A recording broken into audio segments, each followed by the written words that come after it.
Sit money in a company net and all the people. Kamat itu biar nanti sangat juga nanti saya mau pergi nak aduh kita pending itu dia kata itu nak itu betul lah itu jangan nanti nak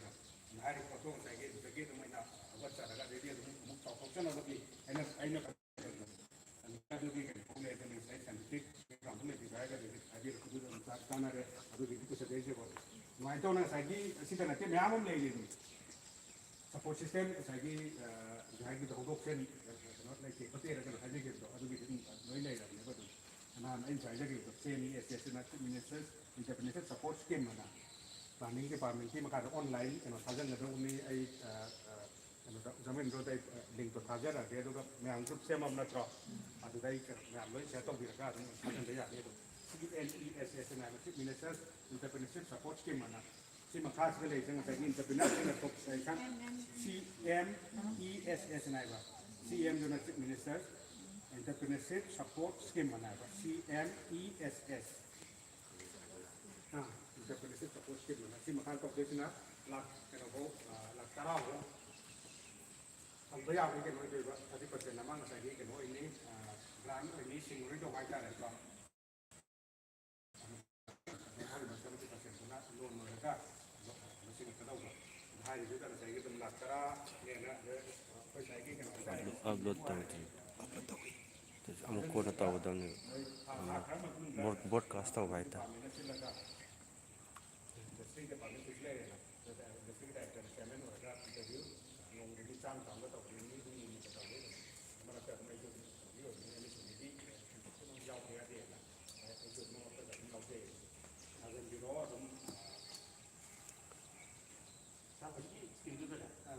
mudah gumba yang di luar laut poli di kok, ini apa itu ya? Karena dia tahu, si kapi nanti kita lagi, kita itu grandpa kayu orang loan kan orang ni, bank itu nanti kita lagi loan, apa deh, ya di kok,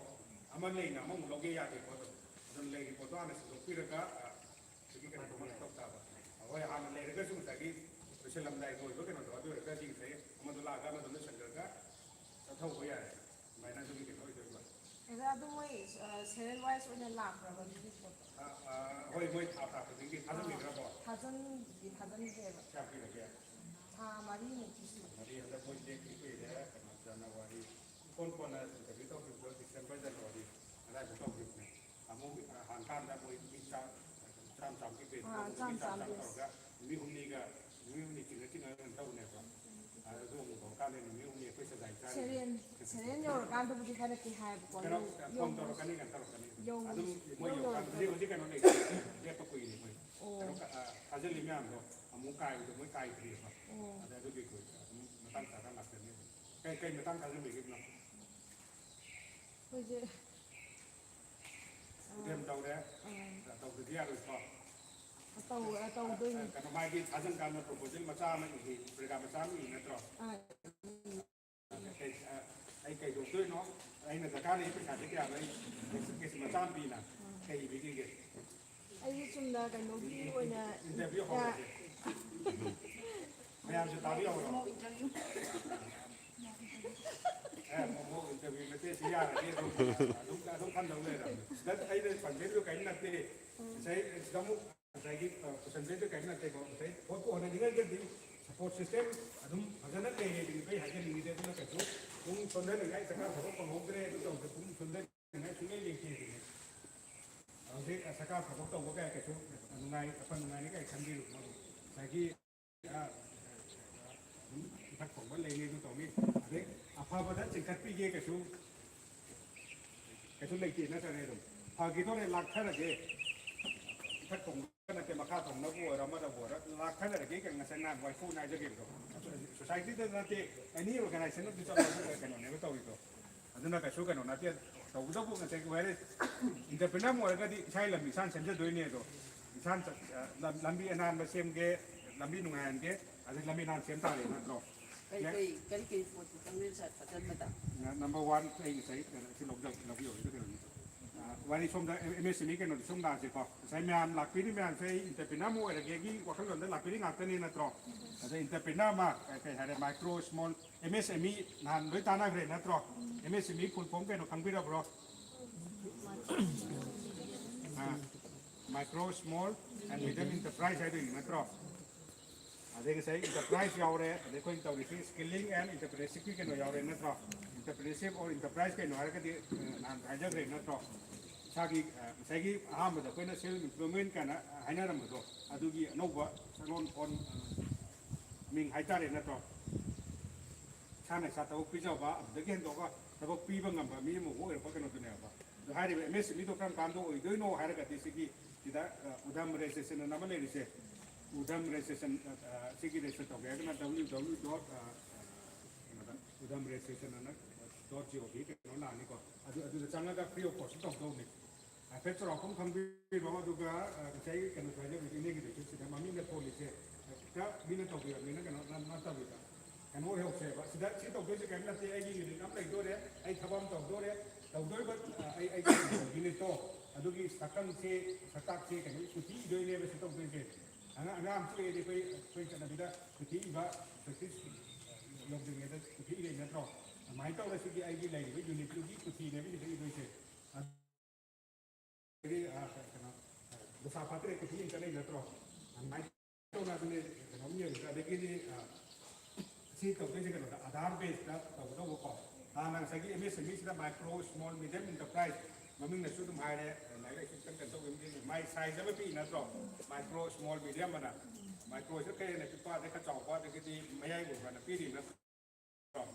जिन्हें ताकि जिन्हें मारा का दिन से कि इन्हें तो जरी पर कारबार का साक्या कुछ कुलाई इंचम दो इन्हें तो कुछ कुलाई ले बिना साक्या हम खादा करे अरे इन्हें तो जरी पर कारबार दो अदुदा चाहिए मगी तानु को क्या दिता भी तो बरो साक्या हम कोट पंगा मगी दो साक्या हम खादा करे क्या हम ना हम ना अदुगी करना तो तानु बदो क्या हमू खाना पंगा मगी दो अदुना आगे यूनिट तो माइक्रो नी स्मॉल नी मीडियम ने हाई का माइक्रो खरा प्रो की करना तो नहीं लाकर तो ना था अदुम लोई तो को करता कोई दे आम बगे आया करती माइक्रो तो तुम चिंगुई ने तो किसी के लिए तुम्हें चलना है जिको तुम माइक्रो तो चिंगुई नहीं माइक्रो का सिगी माइक्रो प्राइस माइन ले लेकिन प्राइस तो अदुगा हाई निकाल दो तुम माइक्रो नी स्मॉल नी मीडियम ने का दो तुम सिगी करना इसमें रेजिस्ट्रेशन से तो काम ऑनलाइन में तो उधम निको मागी करना माँ मिल सिगी पोर्टल नम ले रहे तो चंग कांदा मैं हम आप केनी हंगाई में दो तब इकांदाไอ้สิมาโครนี่สมอลนี่ก็ต้องมาต้องต้องพบตาจารานี่มาต้องสิ่งนั้นเลยสิ่งใช้ไอ้กี่กันเราต้องวิ่งงานกุฏิแบบงานกี่มิงกันส่วนโดยต้องฉันต้องเลยนัดกันเนี่ยต้องทำให้งานทนเลยนัดรอมันไม่ต้องนะเอาไว้กันเราที่ที่คุยกันนะวิธีที่กุฏิกี่มิงนามาได้ชมดนามากุฏิกี่มิงของนัดที่แกบอกให้เนี่ยนัดรอสิ่งที่สิ่งนั้นต้องด้วยสินะกุฏิได้เรียกว่ามิงโดอดุนะต้องไอ้กี่ตุกี่มิงไว้ด้วยเนี่ยว่าอดุนะใช้กี่กันเรามิงคนแบบหลายพวกปีกันโน่นหายเลยตัวใช้กี่สิ่งนั้นมิงโพลิงกันใช้สิ่งที่เอ็มเอสจันด้วยเชื่อมุสรุปอันนี้ทงหนองเล็กรูปอันนี้ทงหนองเล็กก่อนใช้นี่กี่สิ่งนั้นใช้กี่ดุการกินตรงนี้นะใช้เซอร์วิสเซ็นเตอร์นะเซอร์วิสช่วยนับปีใบจากโปรเจกต์สามวันเชื่อมสามวันนั่นแต่ว่าเซอร์วิสช่วยนับปีว่าตัวนั้นเซอร์วิสเซ็นเตอร์อะไรไม่ได้เลยเดี๋ยวมันนับโปรเจกต์สามวันเพราะว่าเป็นให้ราสามวันเราตัวนี้เป็นโปรเจกต์น้ำเผาการตัวนี้การนับโปรเจกต์แมนิเฟคชั่นเป็นของมันตัวนี้นั่นหรอกใช้เป็นตัวมันทับตรงผมจะเท่าเดิมอ่ะตัวนั้นแมนิเฟคชั่นยูนิคหายกันเดิมเดี๋ยวมันนับเซอร์วิสค่ะด้วยขนมทั้งนี้ไอ้นั่นเองว่าไอ้ที่ทบเสียเสียงสูงที่ให้ได้ก็ดีอยากรับว่าอมุกเสียงสูงห้ามไปที่นี่ใช่ไหมนี่คือสิ่งที่ต้องเราต้องทำสิ่งที่เราต้องทำบิเลสมานะตุ้มกันนะตุ้มสิบตุ้มทำบินี่มาตุ้มทำบิโอแต่ให้ไม่ทำเลยนะเลยทำว่าทำหมดเลยตักเชื่อมเกตทำเกรดแกน่าเป็นคัมแบ็กตัวยันเดนไอ้นำมาจุดพิเศษเลยนะก็ตุ้มทำวิ่งนะเมื่อกี้กันนะตุ้มเสร็จเดี๋ยวเราเสร็จแล้วก็ได้มาสมวันนี้ถ่ายให้ชมครับMSME มวยตัวเรียตัว MSME ที่ขนาดน้องใช้ในอาหารขายกินตัว growth engine of the nation ในว่าจอกก็ที่กันเนี่ยหายไปตัวอันนั้นใช้กินทับพังตัวกังวูเนี่ยหายไปตัวอันนี้ว่าเขาเริ่มทาโต้กับเลยว่าเชื่อมไปได้สรุปยาดีกว่ากับเจ้าวัดตัวกังเล่าดีกว่าตรงแบบไอ้เนี่ยนะจอกทุกชั่วโมงพอเชื่อว่าใช้ให้กินตัวใช้ทับสกัดทับปีโอตัวอันนั้นเราเวลาสุดเลยก็ทางนั้นตัวคำนั้นว่าให้เรื่องคนจะรู้กันแต่นี่ยาวตัวคนนั้นมันประชาชนถึงได้ยาวเจออะไรคำตัวได้ให้ตัวได้นั่นตัวอันนั้นมาตุ้งได้ชาในชาติเขาพิจารณาบ่อยเลยอันนั้นมาตุ้งได้ชาวบ้านเขาก็เปรี้ยวมาตุ้งได้ดีอันนั้นยาช่วยเราเรื่องนั่นตัวตั้งจอกตัวแก่ไปได้ให้น้องมินเพราะว่าจังหวะตัวจังกันนี่นั่นตัวอันนั้นตัวคนนั้นต้องใส่เขาก็พิจารณาไอ้นั่นเขาพิจารณาอันนั้นเด็กคนนั้นก็ยามาช่วยมีขนาดเขาปีบังคับดีกันตัวไอ้คนนั้นอันนี้สักทีเดียวมันก็หลักกันด้วยนั่นตัวไอ้ชาติจอกทุกชั่วโมงเราเองต้องเดินนั่นตัวอันนั้นใส่กินเขาเอาพัน Saka takut tahu ni mana ni, mama saka ni netro, ada mimi di dalam ni mulai kau, ini tahu ni sih, karena kayak amna, beautifully tahu ni, tahu, saka tahu, habis itu kedong nak kono, tu lihat cara nak, aku tu nanti netro, want that, mat, jadi pilih kat, tangan pilih kat,